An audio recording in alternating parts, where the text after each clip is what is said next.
Apaan sih rame-rame? Ada Pak Jokowi. Pak Jokowi, Pak Jokowi. Hah? Pak Didu, Pak. Kecemplung empang.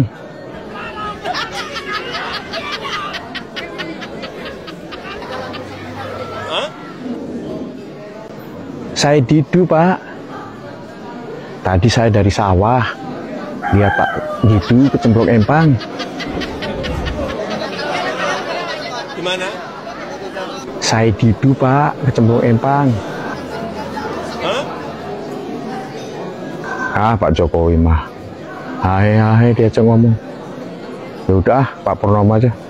Assalamualaikum Pak Purnomo. Assalamualaikum warahmatullahi wabarakatuh. Pak Purnomo, Pak saya Didu, Pak, kecemplung empang. Tolongin, Pak. Tadi saya kan ke sawah. Lihat Pak saya Didu kecemplung empang. Gak ada yang nolongin. Sekali lagi saya, Pak Purnomo, siap memberikan layanan gratis kepada semua saudara saya. Iya, Pak. Ya, Pak, tolongin, Pak, ya. Siap.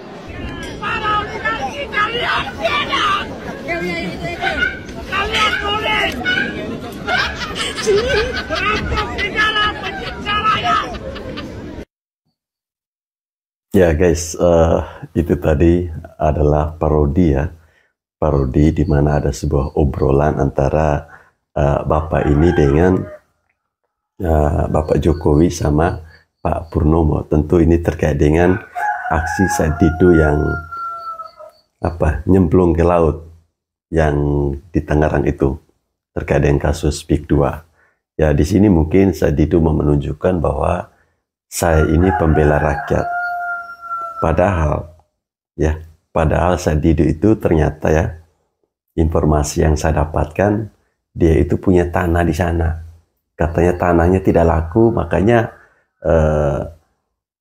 dia salahkan Bapak Jokowi. Bayangkan harga tanah di sana itu yang dia jual itu melebihi dari NJOP. Ini kan gila ya teman-teman, nggak masuk akal sekali.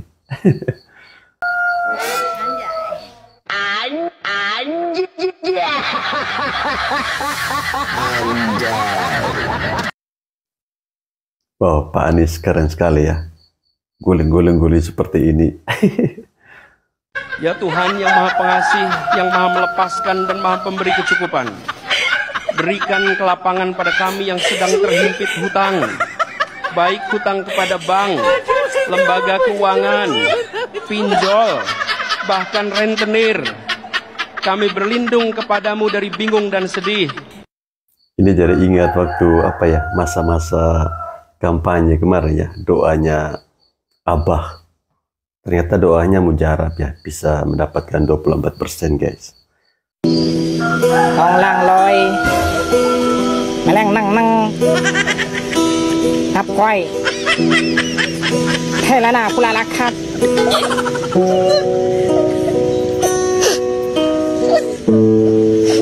Đây, cho ya mà lạc hoa lạc khắp. Anh mang, Leong lang khắp. Chàng ơi, mang ơi, pang ơi, lạc.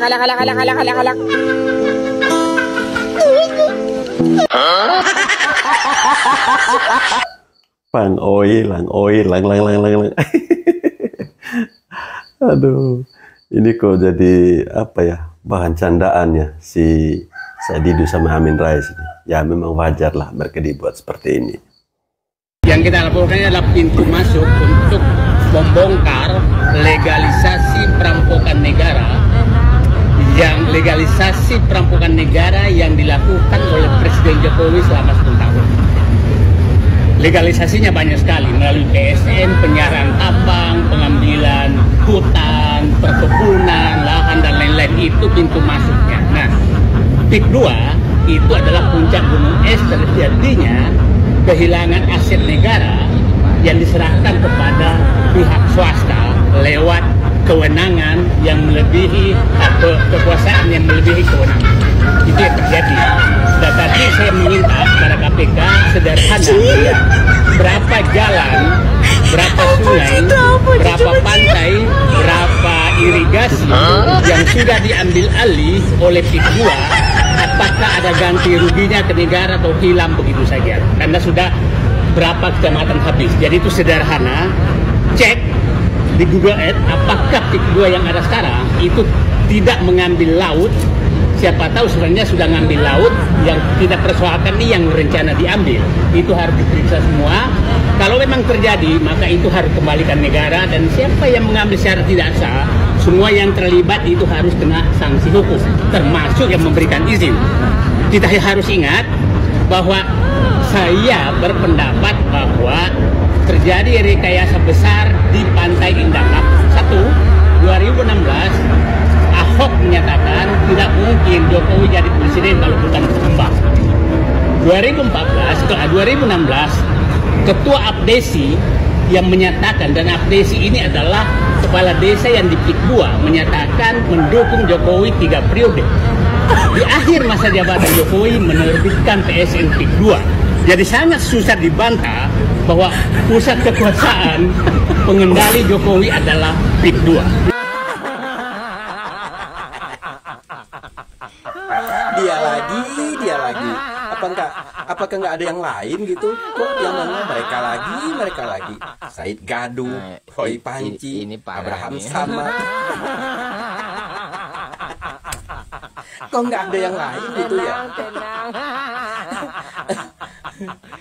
Saya nggak akan masuk ke masalah pagar laut karena takutnya saya salah-salah ngomong gitu ya. Kita bicara fakta aja. Faktanya, yang 3 orang ini nih yang tersorot kamera tadi, itu adalah orang-orang sakit hati. Mantan-mantan yang tersakiti. Kenapa saya bilang begitu? Kita lihat. Yang pertama, itu Said Didu. Said Didu ini kita tahu kan, dia adalah seorang mantan komisaris BUMN. Yang pada waktu itu Menteri BUMN-nya itu Bu Rini Sumarno. Dia dipecat sama Bu Rini karena kerja nggak becus. Dia maunya menang sendiri, nggak nurut ke atasan, sehingga dia dipecat. Makanya sekarang dia berkoar-koar. Itu untuk Said Didu. Yang kedua ini Roy Suryo. Roy Suryo ini adalah mantan narapidana. Pernah dipenjara 9 bulan di masa Pak Jokowi.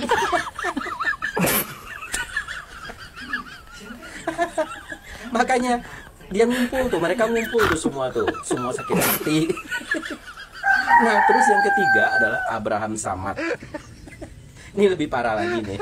Ini banyak kasus waktu dia jadi ketua KPK, ini banyak banget rekam jejak yang jelek.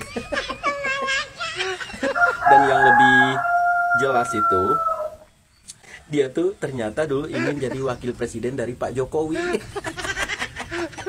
Iya, ketahuan. Tapi partainya Pak Jokowi waktu itu, PDIP, lebih memilih Pak Yusuf Kalla yang lebih berpengalaman dibanding dia. Gampang deh jadi wakil presiden dari Pak Jokowi. Nah, sehingga si Abraham Samad ini sakit hati sampai sekarang.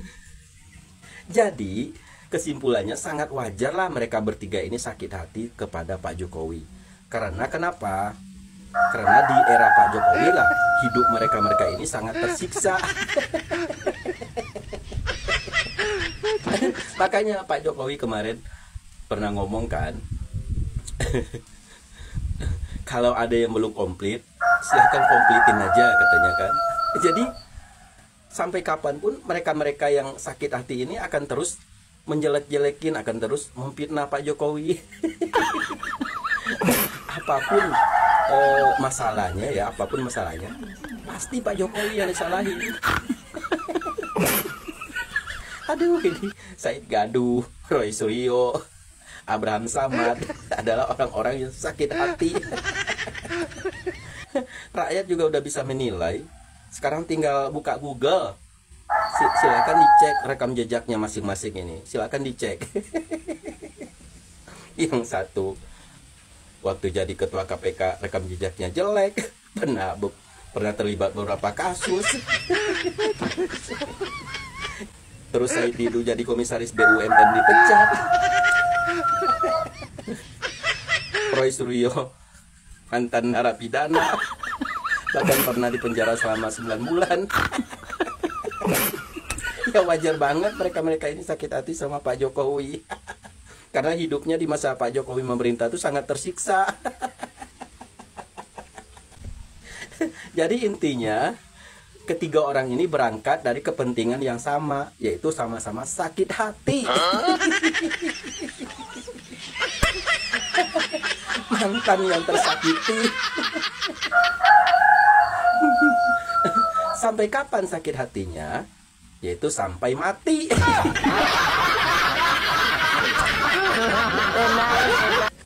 Ayo mau ngapain kalian? Tuh, lihat tuh di Google tuh, banyak tuh rekam jejak kalian yang nggak benar tuh. Sekarang kalian berkoar-koar. Masyarakat juga nggak bodoh-bodoh banget. Masyarakat juga bisa melihat rekam jejak kalian. Yang kelihatan dia lagi. Bosan lihat kalian, tahu nggak? Ya, ketiga orang ini berangkat dari kepentingan yang sama, yaitu sama-sama sakit hati. Mulai dari Said Gadu. Ya, ini sebuah nama baru yang disematkan kepada ketiga orang ini ya. Ternyata keren juga ya.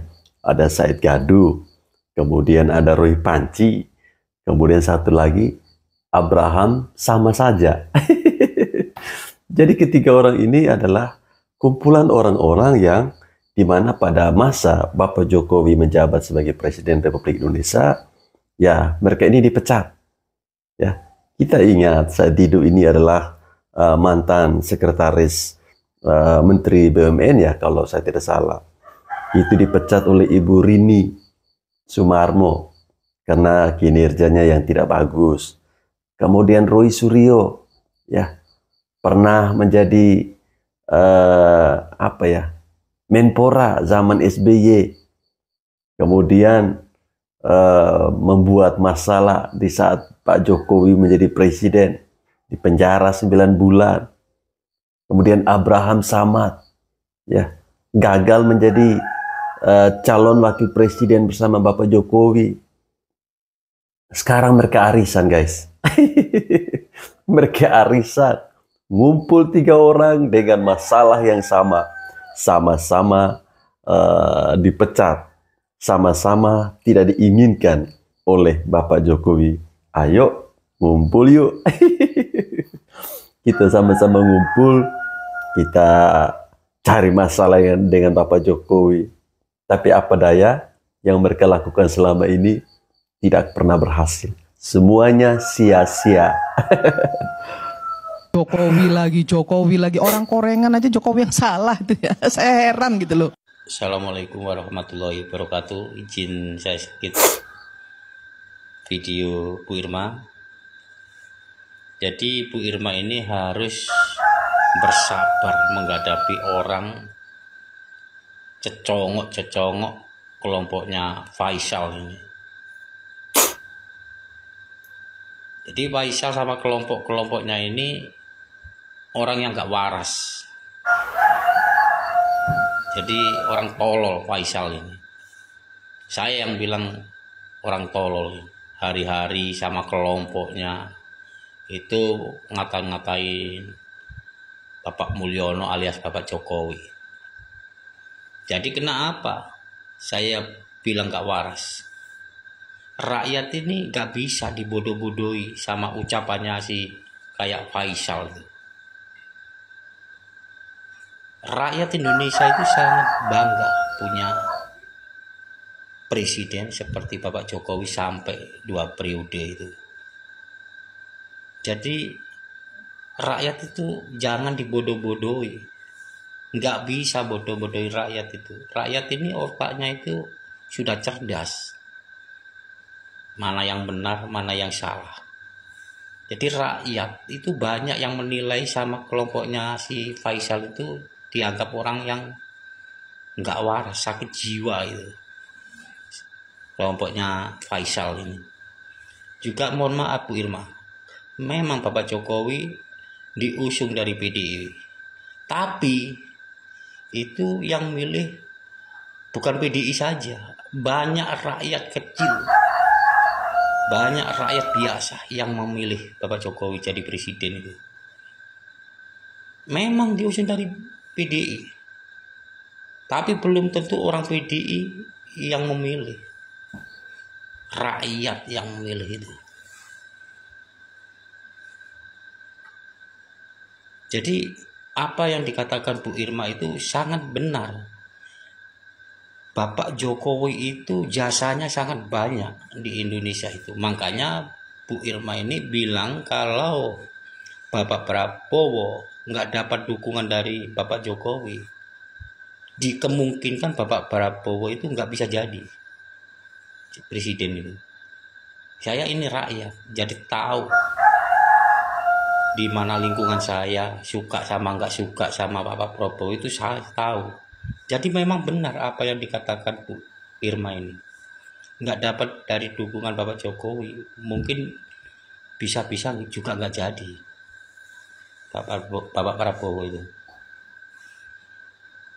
Jadi kalau menghadapi kayak orang-orang seperti Faisal ini, Bu Irma harus sabar. Soalnya yang dihadapi ini orang stres atau orang tolol.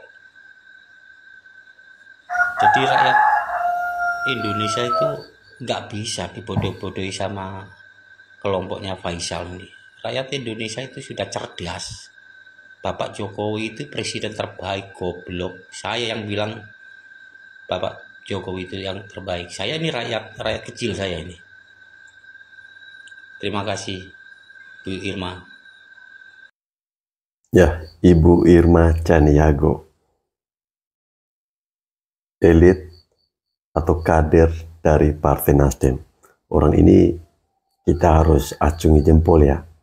Dia kalau berbicara soal bagaimana dia membela Bapak Jokowi, tidak perlu kita ragukan lagi ya. Ya tahulah di acara di salah satu TV nasional ini, yang dimana orang bilang ini TV ini kan kenapa selalu mengundang provokator ya. Ya, selalu mengundang Faisal Assegaf, mengundang Said Didu, undang manusia-manusia yang tidak jelas semua. Ya, jadi sosok atau hadirnya Ibu Irma ini sangat bagus. Dia mengkanter, ya, memblok up apa yang disampaikan oleh Faisal Assegaf, tuduhan-tuduhan yang diberikan kepada Bapak Jokowi itu dimentahkan langsung oleh Ibu Irma. Mungkin mereka lupa bahwa dalam sejarah Republik Indonesia, seorang sipil yang bisa menjadi Presiden Republik Indonesia 2 periode hanyalah seorang Joko Widodo. Kita abaikan Soekarno, ya, karena itu tidak apple to apple. Kita tidak bisa samakan Soekarno dengan Pak Jokowi karena beda masa, beda zaman. Tapi zaman, ya, mulai dari Megawati, SBY, ya, kalau presiden dari angkatan itu kan pasti beda dukungannya. Tapi yang sipil, saya tidak hitung Megawati karena dia jadi presiden itu karena apa ya? Seperti menang lotre, bukan hasil pilihan rakyat. Jadi saya masih heran kenapa orang-orang sampai saat ini masih saja membenci Bapak Jokowi. Ini yang membuat saya tidak habis pikir. Kalau ngomongin sampah, yang sampah tuh yang kayak gini, coba lihat. Yang kita lakukan adalah pintu masuk untuk membongkar legalisasi. Saya heran nih sama orang kayak gini ya. Kenapa ujung-ujungnya selalu ke arah Pak Jokowi? Sebenarnya kasus Big 2 ya, atau pemagaran laut, ini kan kasusnya bagus sekali ya. Masyarakat tuh inginnya mau membongkar benar-benar ke akar-akarnya, ya kan? Karena kita nggak mau yang namanya ada permainan antara ya pemegang kekuasaan atau pejabat pemerintahan atau aparatur pemerintahan yang pakai duit kita ini, pakai duit pajak Justru dia ketika menjadi pejabat-pejabat itu tidak amanah, karena kita nggak mau seperti itu kan. Artinya sasaran tembak kita kan sebenarnya kan clear ya, ke kades, ya kan, dari bawah dulu dong, bupati, provinsi, ya kan. Nah, kalau urusan mengenai Pak Jokowi itu udah clear. Jangan ini dibungkus masalah ini ya terus ke arah-arah politik gitu ya. Karena jejak digital sampah-sampah ini yang tadi ya, memang itu kan memang arahnya selalu ingin menyerang atau kontra terhadap Pak Jokowi. Nah, apapun itu selalu dibungkus seperti itu. Sebetulnya nggak bagus menurut kita ya. Karena apa? Kasus yang sebenarnya ini bagus manfaatnya dan bisa membongkar hal-hal yang baik sebenarnya, justru ketika diperjuangkan orang-orang sampah-sampah tadi ya, itu akhirnya membuat kasus itu dianggap oleh sebagian masyarakat tidak layak lagi. Jadi masyarakat tuh tidak menilai dari objek perkaranya, tetapi melihat siapa sih yang memperjuangkan ini. Nah, karena yang memperjuangkan model-model sampah-sampah itu ya memang jejak digitalnya sampah melulu gitu. Dan kita tahu orang-orang yang nggak beres, yang memang historisnya seperti apa. Ya, itu tadi, sampah-sampah masyarakat, rekam jejaknya kita tahulah. Said Gadu itu seperti apa, Roy Panci itu seperti apa, Abraham sama saja ini seperti apa. Tentu kita semua sudah tahu. Nah, terkait dengan kasus Pik 2 ini, saya sepakat dengan apa yang disampaikan oleh abang kita ini ya, bahwa yang memberikan izin ini kan bukan langsung dari presiden kan, ya, proses legalisasi terkait dengan dokumen-dokumen itu kan pasti mulai dari bawah.